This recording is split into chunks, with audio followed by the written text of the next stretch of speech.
بەپێی چەند بەڵگەنامەیە کە دەست NRT کەوتووە بارزانی لە دوای 19 ئابی ساڵی ڕابردووەوە کە تیایدا ماوەی ویلایەتەکەی کۆتایی هات تا ئێستا دەلێبوردنی تایبەتی بۆ ژمارەیەک لە سزادراوانی چاکسازیەکانی هەرێم دەرکردووە.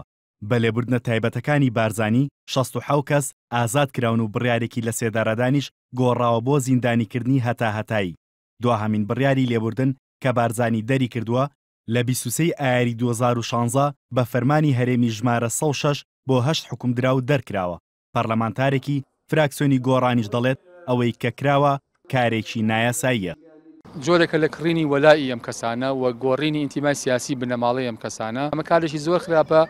باڵاترین پۆستی کارژێڕی و ئیداری پۆستی سەرۆشی هەرێم ڕئیسی سوڵتەی تەنفیزیە لە هەرێمی کوردستانەوە بەپێی یاساکە کە ئەم پۆستە ئێستا بە نایاسایی لای بارزانیەت و ئەمە بەکاربێنی بۆ گۆڕینی ئینتیمای حیزبی.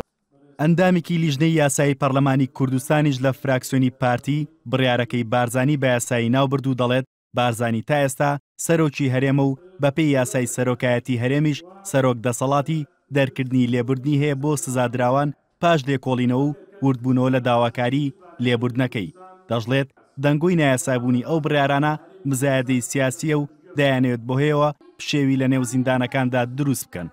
لێبوردنی تایبەت یەک لە دەسەڵاتەکانی بەڕێز سەرۆکی هەرێمی کوردستانە بەپێی مادەی یاساکە مادەی دێم لە یاسای سەرۆکایەتی هەرێم ژمارەیەکی ساڵی 2005 هەموارکرا و لەوێ زۆر بەوازحی لە بەرگەی 6 مادەکەدا سەرۆکێک دەسەڵاتەکانی ئەوەیە کە لێبوردنی تایبەت بۆ بەندکراوەکان دەربکە. بەڵام بەداخەوە ئەوەش هەندێک لە لایەنەکان بە تایبەتی بزوتنەوەی گۆڕانکردیان مزایەدەیەکی سیاسی بەکاری دێنن.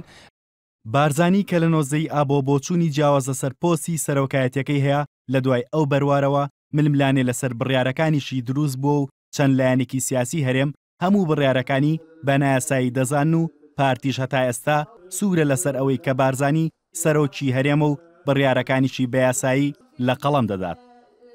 هاوکاریاسین NRT سلێمانی.